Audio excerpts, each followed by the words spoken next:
இப்போ நம்ம ஆட்டு ஈரல் வறுவல் எப்படி வறுக்கிறதுன்னு பார்க்கலாம். கடாயை பற்ற வச்சு எண்ணெய் நல்லா சூடான உடனே நம்ம அதில் எண்ணெயை ஊற்றிக்கலாம். நான் இன்றைக்கி 1/2 கிலோ ஈரல் எடுத்திருக்கேன், அதனால் நான் ஒரு 2 குழிக்கரண்டி எண்ணெய் ஊற்றிக்கிறேன். எண்ணெய் நல்லா சூடாகிடுச்சு. இப்போது பட்டை, லவங்கம், கிராம்பு, ஸ்டானிஸ் எல்லாம் மசாலா ஐட்டம்லாம் போட்டுக்கிறேன். அது நல்லா புரிஞ்ச உடனே வெங்காயம் சேர்த்துக்கிறேன். கொஞ்சம் கருவேப்பிலை சேர்த்துக்கிறேன். இது நல்லா வதங்கட்டும். இது கூட நல்லா ஒரு டேபிள் ஸ்பூன் இஞ்சி பூண்டு பேஸ்ட்டு சேர்த்துக்கிறேன். கொஞ்சம் நான்வெஜ்ஜுக்கெல்லாம் எப்போவுமே இஞ்சி பூண்டு பேஸ்ட்லாம் கொஞ்சம் ஜாஸ்தி சேர்த்துக்கிட்டா தான் அந்த ஒரு நீச்ச ஸ்மெல்லு வரும், அது இல்லாமல் இருக்கும். இது கூட தக்காளி சேர்த்துக்கிறேன். நான் ஒரு தக்காளி தான் எடுத்துருக்கேன், ஒரு பெரிய வெங்காயமும் ஒரு தக்காளி தான். ஒரு 3 பச்சை மிளகாவையும் கீழே சேர்த்துக்கோங்க. நான் இங்கே மசாலா அரைச்சி ஊற்ற போகிறது கிடையாது, எனக்கு தொக்கு வேண்டான்றதுனால தான் நான் மசாலா அரைச்சி ஊற்றலை. இப்போ நம்ம ஈரல் போட்டுக்கலாம்.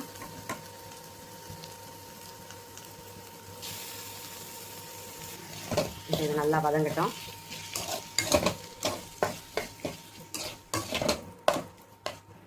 மஞ்சள் பொடி 1/2 ஸ்பூனு, கொஞ்சம் காரமாக வேணுன்றதுனால மிளகாய்த்தூள் போட்டுக்கிறேன். ஒரு 1/2 ஸ்பூன் போட்டுக்கிறேன். ஒரு 3/4 ஸ்பூன் உப்பு. உங்களுக்கு உப்பு மட்டும் நீங்கள் தேவையான அளவு போட்டுக்கோங்க. கொஞ்சமாக தண்ணி சேர்த்துக்கலாம் இது வேகிறதுக்கு.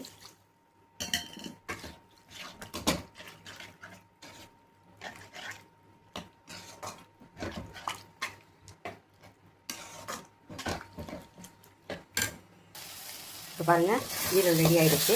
இப்போது நல்லா தண்ணியெல்லாம் வற்றிருச்சு. இப்போ நம்ம இதில் நல்லா மிளகுத்தூள் சேர்த்துக்கலாம்.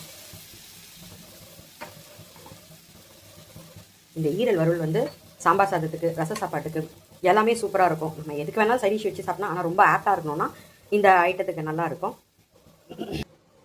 நான் எண்ணெய் பத்தலை, அதனால் நான் இன்னும் கொஞ்சம் எண்ணெய் ஊற்றிக்கிறேன்.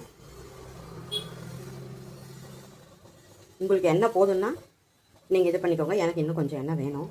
ஈரல் நல்லா வறுபட்டுருச்சு. இப்போ நம்ம கொத்தமல்லி தூவி இறக்கிக்கலாம்.